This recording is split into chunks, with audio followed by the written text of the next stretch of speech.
Welcome back to the channel. If you're new here, hi. You came at the right time actually, because we're starting a new series on this channel. I wanted to start a podcast style series where we just sit and talk, where we discuss topics that are on my mind, that are on your mind, where we just kind of like pretend that we're sitting next to each other and having a conversation. You can listen to this in your car, while you're doing your chores at home, while you're running, working out, or you can also watch it on YouTube. I just thought that this would be like a nice little thing that we can do to kind of like bond and talk about things that are beyond just fashion and beauty and lifestyle, and just take a deeper dive, which I think is really important, because if you're not doing well mentally, and it's not just about like mentally, it's just about everything in life. Like, I feel like I'm interested to know how people think and what their logic is and what are their like opinions about things.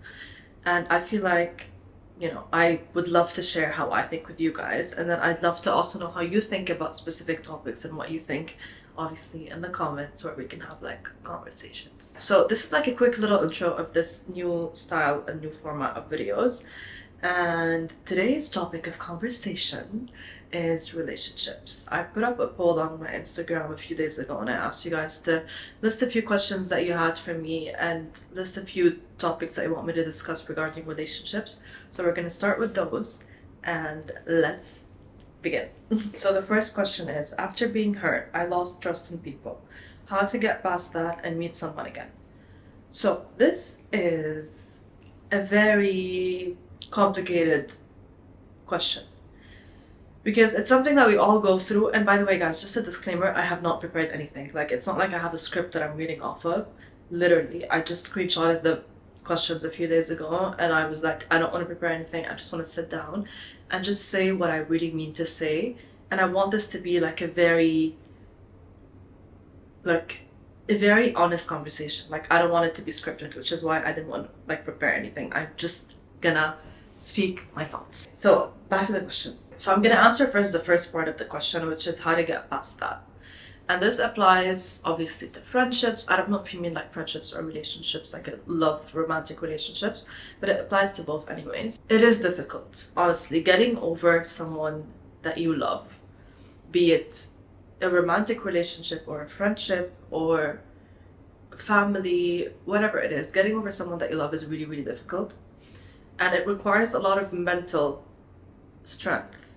And it requires a lot of you talking to yourself and you putting yourself first. And what I'm about to say might sound a bit cliche, but I went through a very similar experience and I implemented exactly what I'm about to tell you. And it wasn't easy, but I got out of it. And the fact that I did it by myself, the fact that I was able to get to the conclusions that I'm about to tell you, has made me so proud of myself, and it made me much stronger as a person, and it made me like look at things differently and approach everything in life differently. So the first part is, you need to accept the fact that you got hurt by that someone and that you were let down by that someone. A lot of people, sometimes when we get hurt, we let our ego take over and we just pretend that nothing happened. We're like, no, I'm much stronger than this. This person cannot hurt me. I was not hurt by this person. And you just try to get past it and try to find excuses, and you try to blame the person, and you try to find problems, excuses, just anything that will justify them leaving and blame them for leaving. So you look for problems, basically, is what I'm trying to say, which is not the right approach. In my opinion, the right approach is letting it hurt, letting it hurt, feeling the hurt, sitting with your hurt, be it a few hours, be it a day, be it 2 days, be it a week. You need to tell yourself, this person hurt me, I am hurting, and I need to feel that feeling. Because if you don't really feel that feeling, if you don't really let yourself hurt, you're never really gonna get to the next stage. You're never really gonna be like, okay, how do I move on? Because if you don't accept the fact that you're hurt, you just can't get there. So the first thing that you should do is sit down with yourself and accept the fact that you're hurt. In my specific case, what I did is I got a journal and I started writing. I wrote my thoughts down, and I really encourage you to do that because it helps a lot, a lot, a lot, a lot. If you're not someone that writes, I know that it might be a bit difficult, but you really really once you start to take the pen and the paper and you start to put your thoughts down, you really try to, you really see your thoughts flow really well and really carefully. What I did is take a pen and paper and sit down and start by writing, I am hurt. Okay? And that's the first step of accepting it. If you don't want to write, say it to yourself, speak to yourself out loud. It's not crazy. I speak to myself out loud a lot of times when I need to realize something. So speak to yourself out loud, write it down. What I did again is I wrote it down and start by saying, I am hurt. And just the fact that you were able to sit down, take that journal and say, I am hurt, is the first step to your healing journey. Okay? So, you wrote that, I am hurt. What I want you to write down next is, why am I hurt? Yes, it's because this person left, or maybe cheated on me, or maybe spread a lie about me, or maybe, I don't know, betrayed me in some way. Write it down in a lot of details. And the point of this exercise is to really understand the core of the problem. Why did that person hurt me? You may think that you understand it. You may think that you know exactly what happened. But writing it down will really let the thought sink in your brain. Sometimes it's one thing, and other times it's a list of different things that you only realize when you tell your brain, this is an exercise that I need to do. I need to think of everything that this person did that made me hurt. Because sometimes you just take it at face value. You're just like, this person hurt me, and you don't really understand why they hurt you. And this is going to cause you problems later. So you sit down, you write down why this person hurt you as step number 2. And be very descriptive. Be very honest, very descriptive. And sometimes you'll hesitate. Sometimes when you're writing things down, you're going to be like, no, I was a bit too dramatic here. No, I shouldn't have done that. No, it's my fault, etc. You'll start to blame yourself. But what I want you to do is don't do that. What I really want you to do is just be completely honest. No one's going to read this journal other than you. No matter how cringy it is, no matter how dramatic you are, just write everything down, okay? And once you've written everything down, you're going to start to realize that this person did something really wrong. This person really wronged you. And you're going to start to realize, and you're going to start to feel a little bit angry about the situation. You're going to start to feel like, I didn't deserve this. You're going to start to feel like, I'm so much better than this. Why did this person do this to me, etc., etc. And you're going to also start to realize your own faults. You're going to start to realize your own flaws. Because we all have flaws, be it because of a childhood trauma, be it because of your parents, because of your friends in high school, because of something that you went through as a child, whatever it is, we all have faults and we all have flaws in our characters that always lead back somehow to something that happened in your childhood, or something that happened in your teenage years, or something that's happening right now in your life. So in conclusion, you're going to realize 2 things. The faults of this person and your own faults. The faults that this person has are going to make you angry. And your own faults are going to make you a bit sad. Because you're going to start to realize that sometimes things happen to you in life that have everything to do with you. And a little bit to do with other people. So how you handle situations, and how you deal with situations, and how you approach someone hurting you, obviously has a lot to do with you. The next exercise that I want you to do is, once you've realized your own faults, I want you to start to analyze yourself. And this may be a bit too much for some people, but I really advise you guys with this exercise. And I'm speaking from personal experience because I had a lot of things that I hadn't dealt with when I was going through that specific thing. And something that really helped me understand myself is realizing where I went wrong.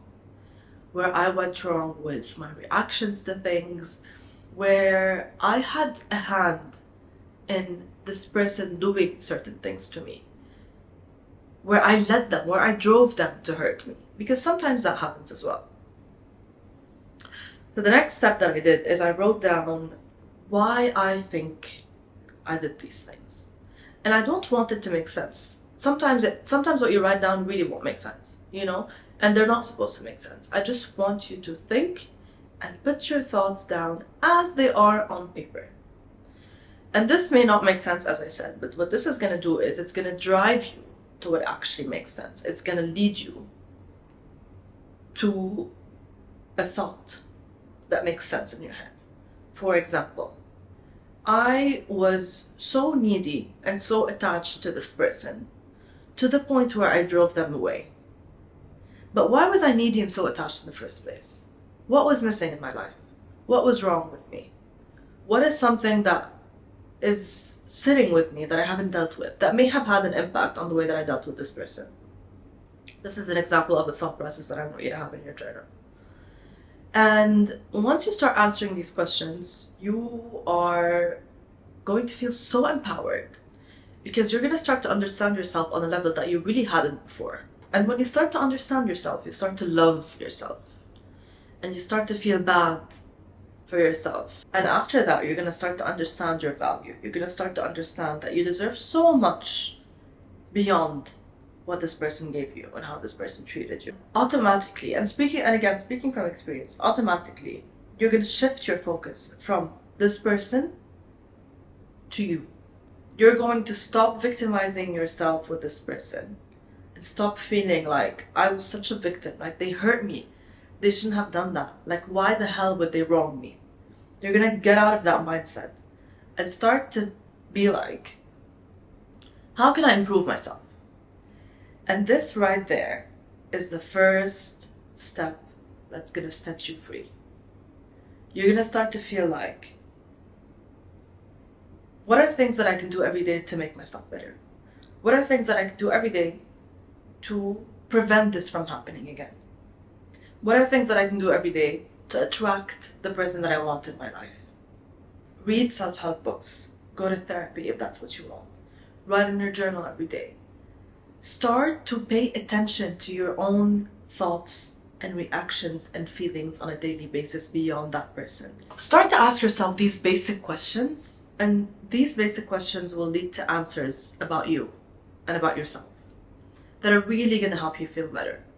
Because trust me, when you love yourself so much to the point where you don't let anyone hurt you, that feeling is power, because you feel like you're so much better than everyone that could possibly wrong you in your life. You feel like you're so special. You're such a special human being that no one gets to hurt you. You're beyond that feeling. You're beyond the feeling of letting someone, another human being that is equal to you, hurt you. That is self-love. And when you start to ask these questions, and when you start to know certain things about you, and when you start to learn things about yourself, you will get to self-love.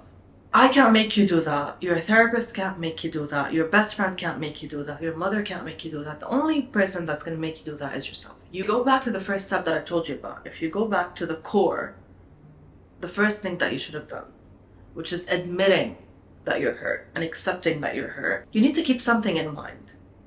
I don't want to sit with this feeling forever.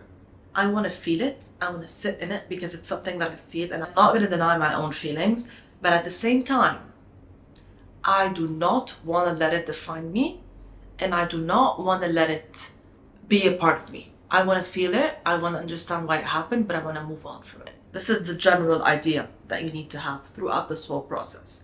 You need to understand that you're going through all of these steps, but at the end of the tunnel, there's a light.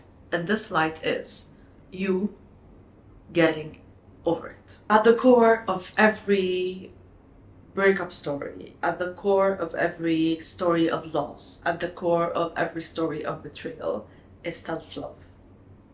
Because how you react to all of the things that I just mentioned is completely, indirectly linked to how you view yourself. If you think you are worth so much more than what this person gave you, and if you think you're not worth the hurt and the pain that you feel right now, then you will be able to have the strength to pull yourself back up and be like, thank you, next. Literally, I deserve so much more than what you gave me, and I'm gonna get it. Now, to answer the second part of your question, which is how do I trust people again? It's gonna take time. That's the first thing that you need to know. And the second thing that you need to know is once you get over the first part, which is get over the hurt part, you have access to the power that you have within yourself. You have access to a lot of emotional maturity and emotional stability and brain power to the point where you feel more confident when it comes to people. You feel like when you meet someone, I don't know, like person X, and you just met them, you won't feel scared of them anymore. You won't feel like, should I trust this person because they might hurt me? And trust, obviously, it's a heavy word, trust. Like, I'm gonna substitute the word trust with the word opening up to this person, okay? Because trust is a very big word and you should not give it away lightly. And I think trust comes with years, not years, but like with a lot of experience with someone. So you can't like trust anyone, but you can open yourself up to new people that you meet in your life. So I'm gonna replace the word trust with that. Back to what I was saying, when you meet someone new and you want to open up to them, when you feel like I have been through so much and I've been through so much pain and I got out of it, I can do it again. You know, it won't take you as much time as it took you the last time because you have the exercise now. You know how it happens. You know how to speak to yourself to not let yourself hurt that much. You start to feel more empowered to opening up to people, towards, you know, new friendships, to just new experiences, you know? So again, going back to the core, everything comes down to how you speak to yourself and how you view yourself. If you think you're not worthy of this person and you cannot get better and you will stay a victim basically to what they did to you, you're not going to get over it. The first step is self-love and loving yourself and understanding yourself and valuing yourself. And I personally, the only way I was able to get to that stage is to go through all of the steps that I just talked through. So that is my answer to the first question. It's a bit of a long answer, yes, but I do think it's very important to really focus on it because it's something that we've all been through. So yeah. The next question is, now I'm going through breakup. My ex broke up with me 2 times and this is the third time, sorry. But I'm still thinking about him and he told me in the breakup that he found someone else. Advice. Okay, so I am a firm believer of second chances. I love second chances. But when it comes to relationships, I don't believe in second chances, to be very, very honest. I do think that sometimes in relationships you hit rough patches where you need to work through it. But I think when you decide to break up with a person, I think that decision is a really big decision. And I think if you truly love and respect and appreciate the person that you're with, you shouldn't drive yourself to that decision in the first place. To expand on what I'm saying, if right now, I'm going to take my relationship as an example right now with Ralph. Let's say we're hitting a rough patch, and let's say we're sorting through some things and we're not agreeing on some things. The first thought in my head is going to be like, how can we fix this? How can we take steps to get to a stage where we both feel better about our relationship? It's going to take me so long to be like, I need to break up with this person. Like, I will not let my brain get there. I will not let my brain accept the fact that I need to let go of this person. And I think the second that I do, I genuinely think the relationship will not work anymore. Because really a relationship is like glass. You break it, but you can't put it back together. You can try, you can glue it together, but it's going to break again the second it gets a bit rocky, you know? So I think the first mistake was getting back with that person for the third time. The second time, for me, in my book, is not okay, but it might be okay for some people. But the third time is surely not okay. Like, it's just, it's a sign of toxicity, okay? Breakups the third time around is the sign of toxicity. And sharing on the top, you found someone else. Like, what are you still doing? Honestly, I'm gonna be a bit harsh at this point because you need to hear it. What are you still doing? You need to run the other direction because this person, they broke up with you 3 times and then they had the audacity to find someone else. Like, no. This person has a lot of issues that they need to work on, you know?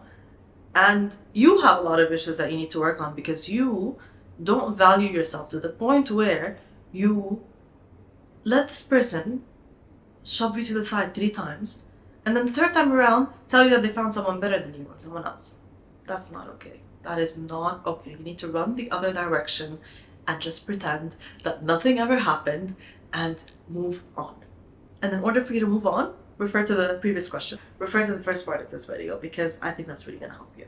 You need to understand how you feel about the situation. You need to understand why you came around the 3 times that he broke up with you. And you need to understand why you feel that you can accept to take that person back. You cannot take that. I will not let you take that person back. So, and protect your energy at the same time. Like, you need to protect your energy. You need to not allow people that view you in this light in your life. This person has no respect for you. They have no respect for you whatsoever. Literally. Like, I'm just gonna say it as it is.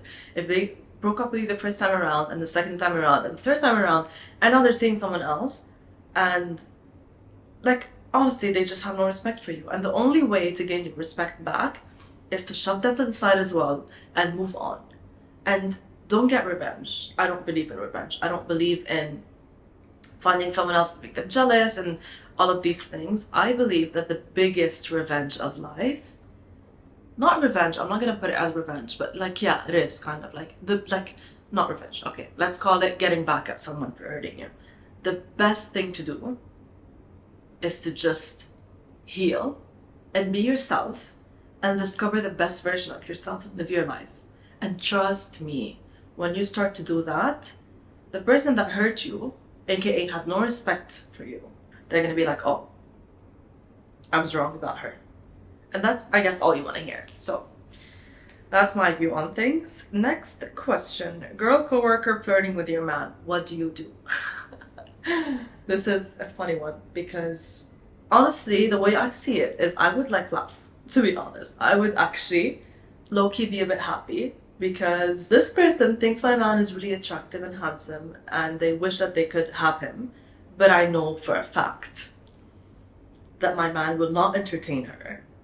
And I know for a fact that she kind of like in this specific situation wishes she were in my place. So I would like laugh and be very playful about it. Obviously, like, you need to have a lot of trust in the person that you're with to be able to get to that stage and like laugh about it and not entertain it.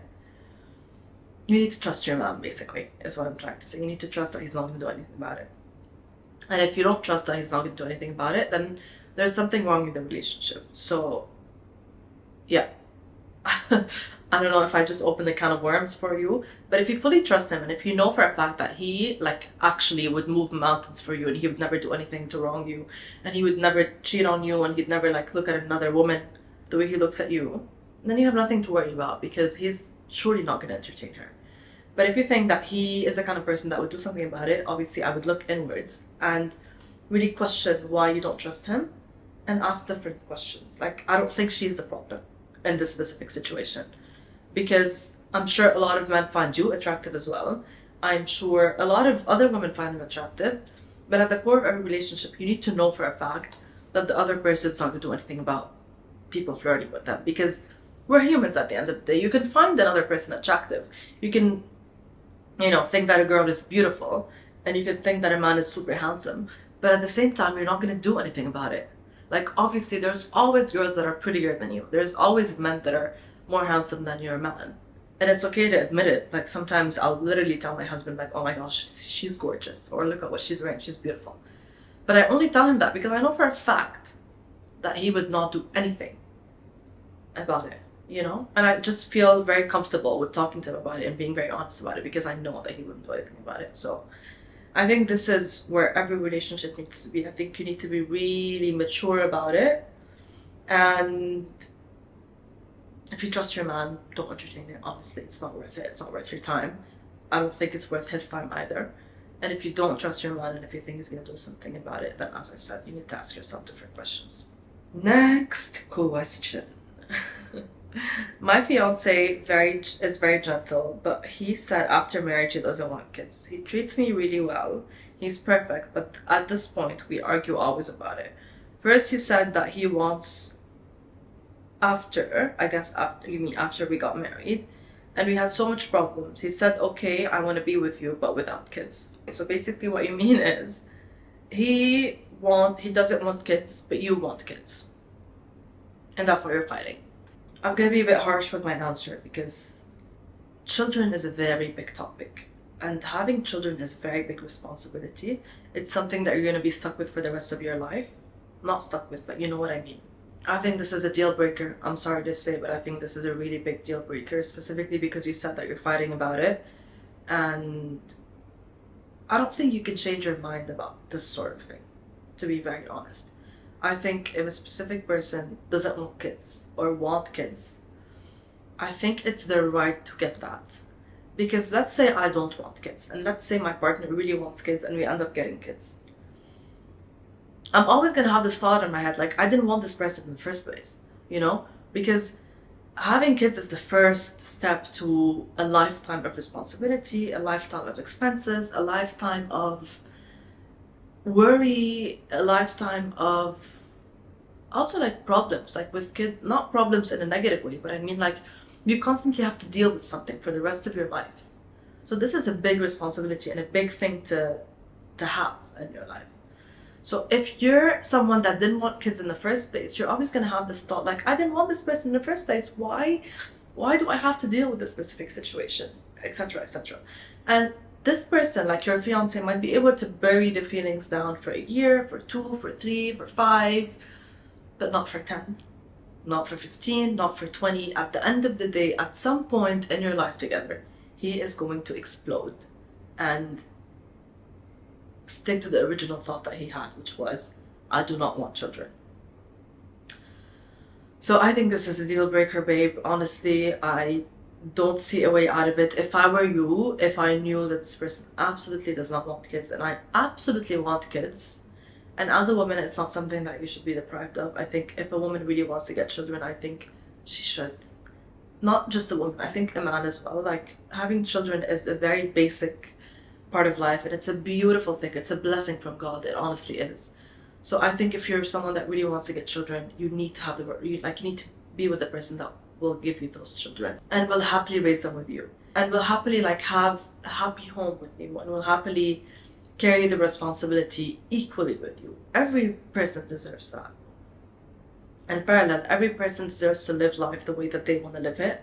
If there's someone that doesn't want children, and if there's someone that values their freedom and values their independence and values the feeling of being able to do whatever you want because you don't have children, then they also deserve to have that feeling and live the life that they want. So I think in this specific case, you're both being selfish if you ignore the problem and go ahead anyway. It's not good for you, it's not good for him, it's not good for the children, it's not good for anyone. So yeah, and I think also like more on that, I just want to add a little note. It's very important to be with someone that shares your values in life. In any relationship, I don't think love is enough. And I would go as far as love comes as a secondary thing. The most important part of your relationship is not love. The most important part of your relationship is aligning on values. Do you truly align on how you want to live your life together? Do you share the same values? Do you share the same family values? Would you want to raise your kids the same way? Do you have, even religion, by the way, plays a huge part. Do you want to raise your kids with the same religious beliefs? Do you want to build a similar home environment? These are all things that come before love. Once you've checked these boxes, you can start to think about love and you can start to add love into the equation. I think practicality when it comes to long-term relationships and when it comes to a marriage and when it comes to children comes before love. And for some people it might be a sinister way of looking at things, but for me it's just a realistic way of looking at things, because you're with this person for the rest of your life. You're not gonna adore them for the rest of your life. You're gonna love and respect them, yes, but you're not gonna feel the feeling of lust and the feeling of passion and the like being romantic all the time. That's just not how life is, unfortunately. It's not like the movies, You're gonna have that feeling for a year, for 2, for 3, for 4, for 5, for 7, for 10 if you're lucky. But beyond that, what comes is the feeling of respect to the life that you've built with this person. The feeling of appreciation and also respect because this person pushed you to be the best version of yourself. They supported you throughout your darkest times. They loved you and they saw you for who you truly are as a person. They made you become a better version of yourself. And that's love to me. It's not like, you're so handsome today. Like, you look really hot. Let's it's not like that kind of love.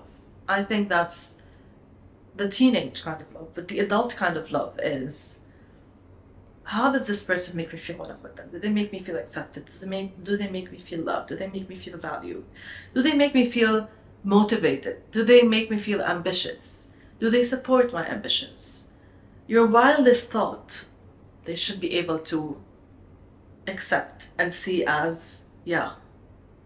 Like I'll take Ralph as an example. If I tell him my wildest thought and my wildest dreams, which I have, he's never like, like, be realistic, that's never gonna happen. He's always like, yeah, you're gonna get there. How can I help you get there? So yeah, going back to what I was saying, like the initial thought that I was saying, like the most important part of your relationship is your values and convenience and logic and rationality. It's not love. It's not passion. It's not lust. It's agreeing on the basics of life. And then love is just gonna come automatically. Next question is, what to do if his family is against me, but he doesn't care and insisting on being with me? This is a tough one. To be honest, I would do 2 things. The first thing that I would do is I would try to understand why his family is not accepting of you. It might be because you're from a different country. It might be because you're from like a different religion. They might be classes as well. Like, you may not belong to the specific social class that they expected their son or their daughter to marry from. I don't know what it is. You need to understand what the problem is in the first place. That's step number 1. And once you understand the problem, you need to try to solve it. I'll say something. I will respect the person that you're with for trying to push their parents to accept and love you, because that's what they should do. That's what you should do when you love someone, when you want to be with them. And obviously this comes with understanding the core of the problem first, which is, why do they not accept you?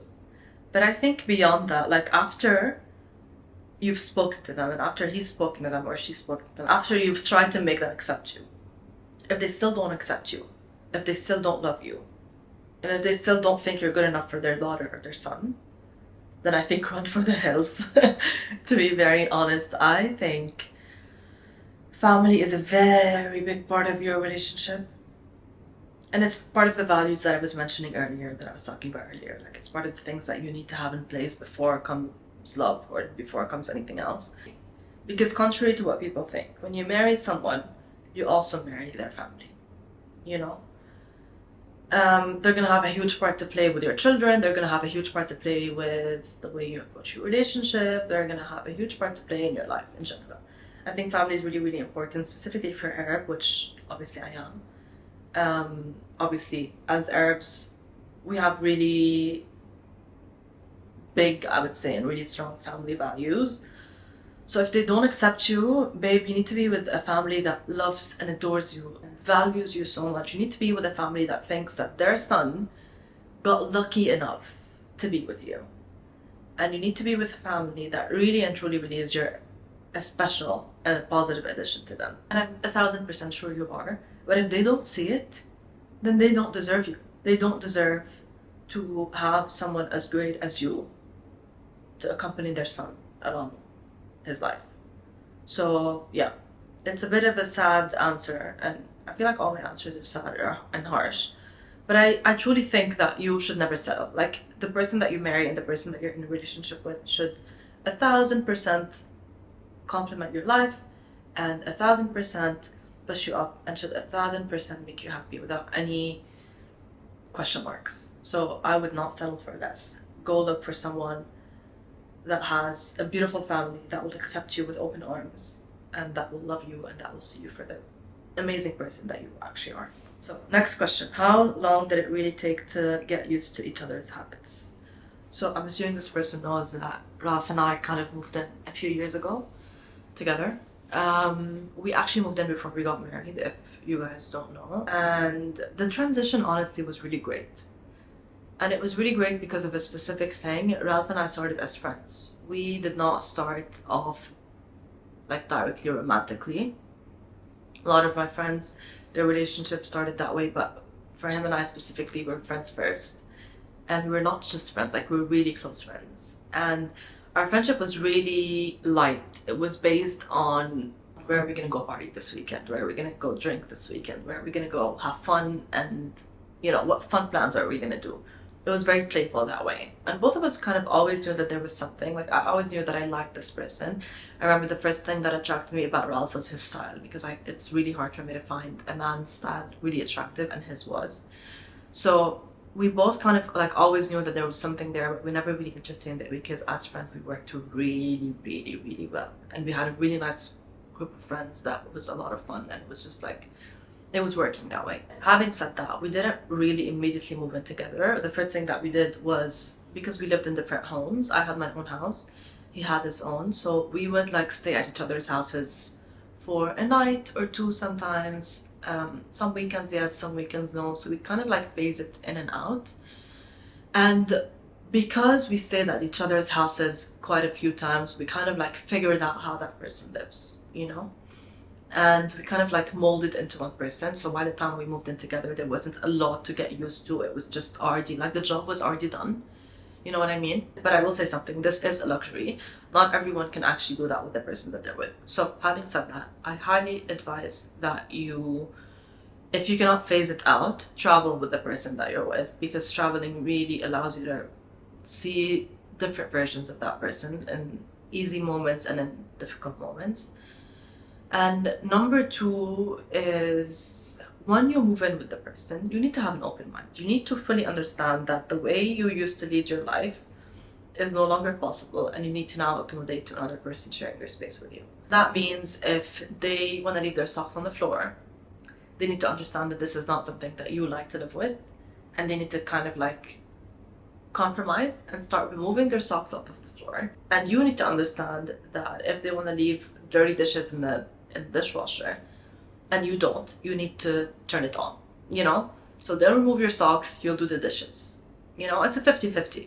And if you really truly love this person, and if you really truly want to work on the relationship, and if you really truly value a relationship, you will be able to make these compromises without an effort. Obviously, like as well, I think you need to sit down and have a conversation about this. Like when you first move in together, sit down and you're like, what are your non-negotiables? That's what I did with Ralph, by the way. We're like, what are your non-negotiables? An example of my non-negotiables is the bed needs to be made every morning, and we need to make it together. You need to help me because we have like 3 different, because our bed is really complicated to make for some reason, because I really like it when it looks good, and I think that I cannot leave the house without the bed not being made.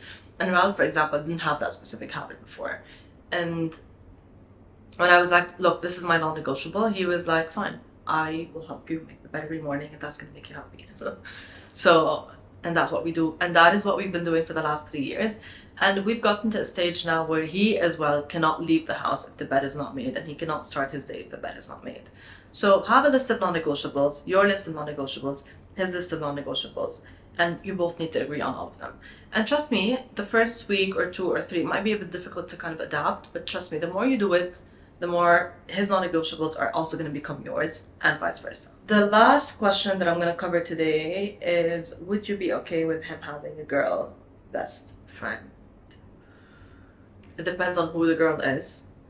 Number one, have they had a romantic interaction before? if it's the case, then that's a big no for me. Because I think if person A brought themselves to think of person B in a romantic way, even if it was years ago, it can very much happen again, because that's how the heart works, I think. So I do not think you can be best friends with someone that you used to have a romantic relationship with. So if that's the case, my answer would be no, you need to cut ties if you care about me. But if they're best friends with a specific girl that they've never had romantic feelings towards, and that really truly loves you as well, as equally as they love them, because if they have a girl best friend, then she needs to also be your best friend. That's how I see it. Not best friend, but like really close friend, you know? Or else why would she be his best friend if she truly, truly, really just sees him as his best friend? So I think you also need to have a very strong relationship with her. And I think you having that strong relationship with her is going to make you accept the fact that they're really close friends as well. If you feel like the specific girl best friend does not want to have that kind of a relationship with you, then the way I see this is a red flag. Yeah, I would say this is my answer. If you're close to her, then I think it's fine. If you're not really close to her, then try to be close to her and see how she reacts to that. If you feel like there's a bit of resistance, then maybe it's not the best situation to be in. But I think it's very much on a case-by-case basis. So as I said, romantically linked in the past, big no-no. You're close to her and you feel like you can genuinely trust her. Like also like follow your gut when it comes to these situations, because your gut, I think, plays a huge role. And I'm a huge believer that your gut is never wrong. I'm a huge believer of that. Always listen to your gut. If you feel like she's bad news, and you constantly feel like she's bad news, then I think she's bad news. If you constantly feel like she's fine, but you feel like you should not be okay with it, then just listen to your gut. Like, I think she's fine. And if she's genuinely his best friend, as I said, there's probably something really special about her that makes him like value her so much. So I would encourage you to also look for that special thing and try to become close to her as well. And if you, again, as I said, feel like she's bad news, just listen to your gut and ask him to keep some distance. You don't need to tell him like specifically like stop talking to that person, like you're never allowed to speak to that person again. I'm not a believer of that, but like there needs to be some boundaries, you know? Like he doesn't need to be speaking to that person 24/7. He doesn't need to tell her everything that happens in his life. There needs to be some kind of a boundary, and there needs to be a difference between the things that you know about him and the things that she knows about him. So yeah, that is my answer to that question. Having said that, I hope I answered all of the major questions that I think everyone kind of goes through. I tried to pick like the most general ones and the ones that everyone can equally relate to. So yeah, I hope you guys enjoyed this format and this episode. I'm gonna try to do more of those. If you have more ideas of talks that you want me to cover or topics that you want us to talk about, let me know in the comments. But if not, I'm gonna try to do this on a weekly basis because, as I said, I personally love these sit-down sessions. I love you very much. Thank you for watching this video, and I'm gonna see you in the next one.